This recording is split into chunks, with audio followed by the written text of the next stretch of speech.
Ladies and gentlemen, when I tell y'all that is how you put on a go home show, that is how you put on a go home show. AEW was on fire tonight, and they got me excited for this pay per view, more excited than I ever was. Probably the most excited I've been for a pay per view all year. Well, WrestleMania was pretty good with the Rock stuff, but this was a really good episode of AEW Dynamite. Brian, let the people know what you thought about it. Man, I thought this Dynamite was good, bro. You know what I'm saying? About time they put on a good show. It's been a minute, but today was pretty good. They got to keep this momentum up. It feels like sometimes they have these great shows and then they slow it down a little bit. But All In is right around the corner this weekend, so I think that we are going to have that momentum carry over. I'm really looking forward to it. This is probably All In was the only AEW pay-per-view I've bought by myself before I started hanging with the Kissthering crew. So I'll buy it this year again. If you know what I'm saying, I think it looked good. So I'm excited to see what's next. But I think that this was a good show. Ladies and gentlemen, I am shocked. If Brian ain't cooking AEW, then you know they cook with this show. Kiddo Valentine, what did you think about what we saw tonight? No, man, they absolutely cooked. And I got a lot to say, honestly. And most of them will probably get me flamed under the comment section. But hey, we tell the truth here. No matter what people say, whether it's popular or unpopular, what I think, I'll tell you guys. And this week, AEW just cooked WWE, both SmackDown and Raw this week. I'm just talking about this week only. Because here it comes. WWE just buried Roman Reigns, made him look like a, something you take a walk on. Maybe with your, woman. Or you look at CM Punk. Now, I don't think that was WWE's fault, but like you look at CM Punk's promo, and that was a letdown. And like you go to the WWE for promos and stuff, right? Like that's the entertainment part. But this was more entertaining. Both the MJF and Will Osprey segment, like Will Osprey, besides screaming too much and putting on that, I'm a wrestler kind of promo voice too much, what he said and the way he interacted with the crowd was amazing. Like this week, again, specifically, Will Osprey cooked CM Punk on the microphone like he was on a higher level. Let's be honest here, this week specifically. And if it continues, maybe we'll say Will Osprey overall is, but nah, CM Punk has done too much on the microphone. But right now, this week, I see WWE kind of faltering and AEW picking up the steam a little bit. And I think this is the result of Triple H just loving to stretch everything and not having a plan too. Like so, AEW is going full gear. For no lack of better words, let's say. I'd love this. Like they had some really high highs, and of course, in the AEW fashion, extremely low lows. Chris Jericho, his segment tonight was horrible. Okay, fair. But what I'm afraid of is, I think we're gonna get an amazing show in All In. After that, AEW is gonna do his thing again, where it's gonna have to continue.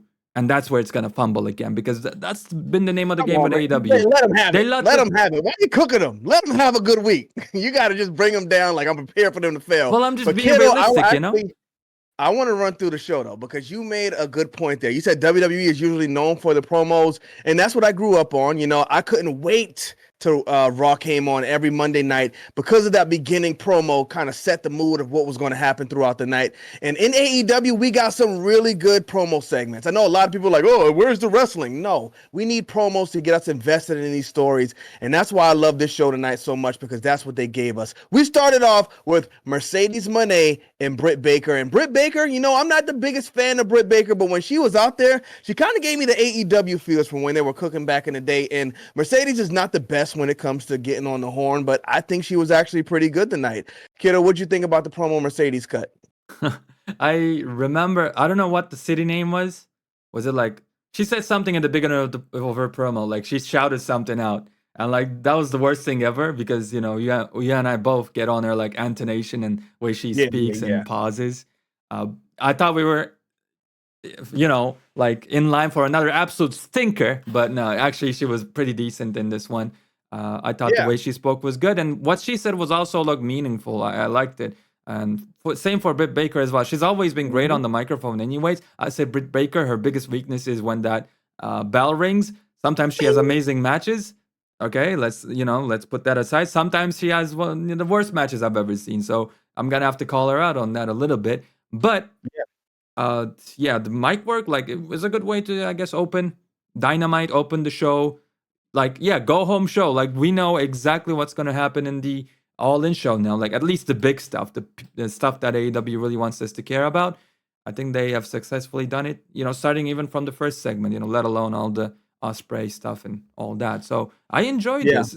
Maybe the ending was a little weird, but maybe you can speak on that. Like the ending of the That's what I promo. wanted to talk about. But first, Brian, what'd you think about the promo segment before I dive deeper into it? Oh no, I think the promo segment is fine. Y'all just gotta stop comparing AEW to WWE, bro. No, in the beginning. We talking about AEW. Y'all turn this into a WWE convo, my boy. Oh, That's now all it is. But you gotta let them have a good week, bro. That's all it is. But they had a good week, bro. Gotta let them have a good one, bro. Y'all over here comparing it, bro. Y'all gonna get the comments started, dog. Oh, we talking about AEW now. He just had to get his narrative off to begin with. I wasn't able to counter the narrative at the time. Right. I let him cook. All right. Our WWE representative. Oh, you know what I'm Well, saying? what did you think about the promo, Brian? No, I thought the promo was good, bro. You know what I'm saying? I thought MJF did a fantastic job. No, you know what I'm saying? Mercedes, we're going to get to MJF. Mercedes and Britt. Oh, Mercedes. Oh, I mean, bro, Mercedes, I thought it was a good promo. That's the one. That's where I actually tuned into AEW at the time. Mm-hmm. So, man, bro, I don't know, bro. Britt Baker touched that title, though, bro. She ain't winning. I ain't going to lie. But aside from that, though, bro, I mean, I thought it was a good promo. Mercedes, she actually did better today. So I am happy about that because it's about time she turned it on. But aside from that, I thought it was a good promo. I'm actually excited for this match because this is like the AEW original versus the one that's kind of been handed everything. And I know that she probably don't feel good about that on the inside, whether it's a work or not. So I'm looking forward for it. Yeah, for sure. And I think Britt Baker kind of protected her throughout this segment because she was doing most of the talking and she was throwing out some good points. You were 1 of 4. I am 1 of 1 over here. Like, she was throwing out some good points and Mercedes was just sitting there reacting to it. I think that was where she was strong because she didn't have to get on the horn and just keep going through the whole segment. So that was good. But Britt Baker kind of ended it bad. She was like, don't worry, I'm not going to hit you.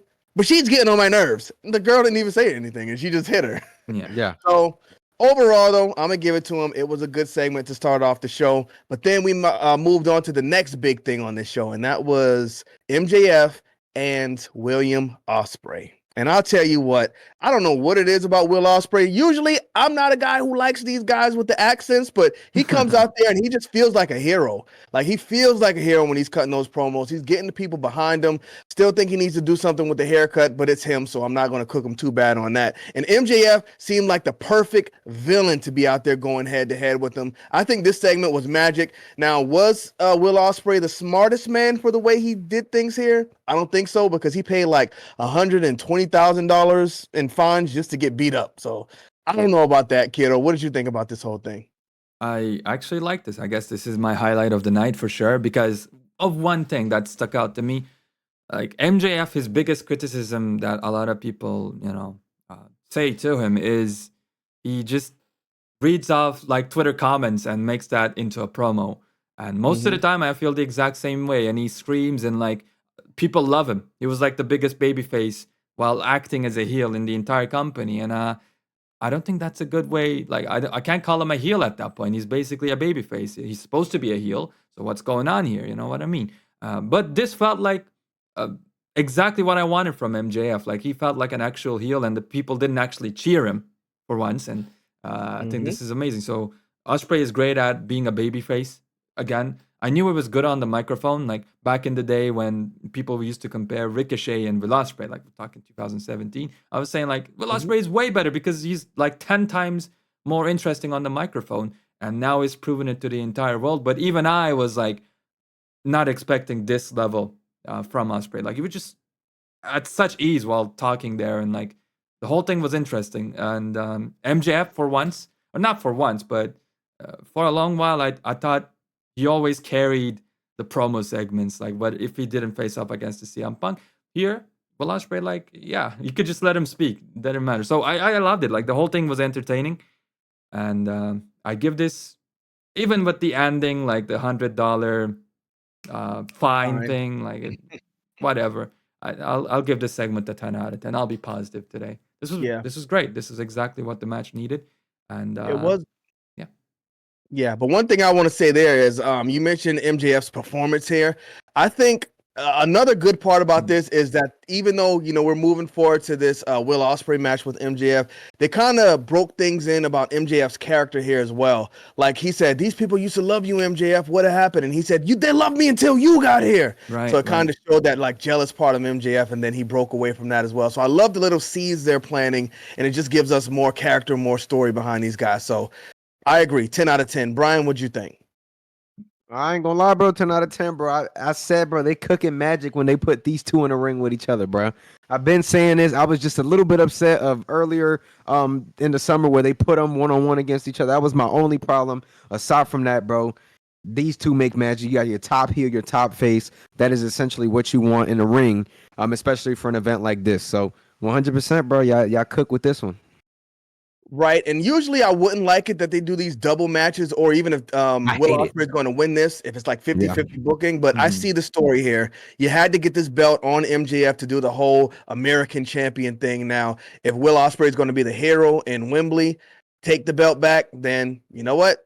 I'm not mad at it at all. But there's one more segment I want to talk to you guys about because, well, first, we got I got to mention, we got unhinged, angry Hangman Page looming in the background.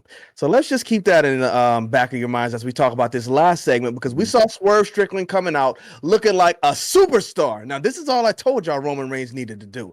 Now, I'm not putting WWE versus AEW, but I'm big on presentation. I think if you're the champion, you need to come out looking like the champion, and that's exactly what Swerve does. But Swerve Strickland can still not cut a promo like a champion.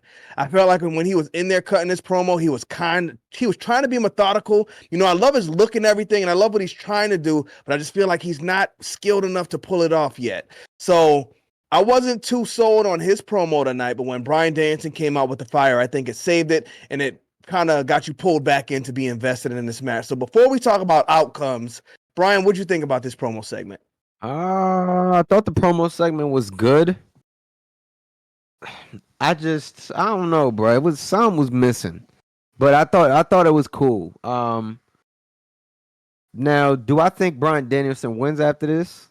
Yeah, I don't think he's losing. Bro. I ain't gonna lie. So it was cool.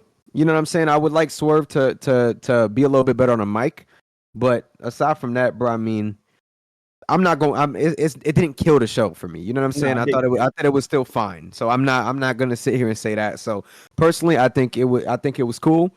Just I think Brian wins, bro. I think he takes this title off Swerve, and you brought Hangman Page looming in the background, bro. He might have something to do with that. So you protect Swerve. So hey, we'll see what happens. But I thought it was cool. It didn't kill the show for me. Yeah, I gotta point out here, Renee Young looking good. Kiddo Valentine, what you think? I think the same. Not Renee Young. Okay, well, I guess even with the other things that you guys talked about, you hit the nail right on the head. It did exactly what was supposed to do this segment as well. If Swerve Strickland was better on the microphone, more confident, then it would have been like another 10 out of 10 segment. But yeah, Swerve is the one that falls short when it comes to the mic work, man. But another thing that was interesting to me was, what's his face? The English guy. The ROH commentator who was interviewing Nigel McGuinness. There he is. So he looks super buff too, and I heard he wants to return to wrestling as well. I'm sure. Is he the special ref? Was he just there to interview people? I forgot. I think he was just an interview guy. Okay. He was the Jim Ross in the situation. Okay. Yeah. It just makes me think long term. Brian Danielson, his first opponent might be that. Honestly, if he returns to wrestling, because I've been hearing news and stuff about that. I heard that. And I thought he was an old guy. It was kind of, had a normal body, but no, man, he had the arms. It looked good too, unnecessarily good. If you're not wrestling, if you're just a commentator, don't do that, Kenny. If you're just a commentator, what are you doing? With that much muscle. So I'm kind of thinking that's another seed that might, plan, because could be. Nigel hates Brian Danielson in kayfabe. I think he always dogs on him on commentary. So. Yeah, it's just it's nice. It's nice. There's a lot of ways it can go, and it's leading up to a super exciting match too. We know it's gonna be good regardless. So this is it, man. This is what we want out of wrestling. Good matches, but also good stories as well. That's when this thing is must watch. And AEW cooked. Right. I rarely admit it. Who wins? Oh, well, Brian or Swerve? Brian. I agree with our Brian here. You know what? I wanted to say Swerve was going to win, but with Hangman just kind of being unhinged, and he's kind of just going at Swerve in the background, where it seems like Swerve isn't even really worried about him. I see Hangman getting involved some way, and Bryan Danielson actually taking over this match. I want him to lose because I want Big Ohm to be sad in there, but I think unfortunately Bryan is going to take it. You're so mean, bro. I'm gonna watch this back. But Brian, MJF, Will Osprey, who wins? I got Osprey, bro. I got Osprey. I don't think you have him lose out there. Yeah, no, I don't think you have him lose. It's a tough one. I mean, I have to think a lot more than this, but I guess if I had to give an answer, I will say Osprey. This one is tough because you could go Vince McMahon heel and have MJF walk out of their hometown with the American Championship, holding up the American flag. Osprey let everybody down, or you can make it a happy night and let Osprey win. I'm gonna go MJF though. Last one, Mercedes, Britt Baker. You asking me? Oh, okay. Go ahead. I'll say this quickly then. I think Mercedes has so much political pull, okay, backstage. So that title is not going anywhere. Right. I think Mercedes wins, bro. You don't have the person you paying $5 million lose at your biggest event of the year. Sorry. That too. Yeah. I think what's the girl? What's her heater's name? Great question. Camille. She's going to get involved somehow, and I think Britt Baker's definitely going to take the fall. But fellas, we will be back in here to talk about AEW All In when it's time to talk about AEW All Out. Right? What is this? All In, All Out, All in. Go ahead, kiddo. Tell him something. Kiss the ring, man. I don't have the ring. There you go.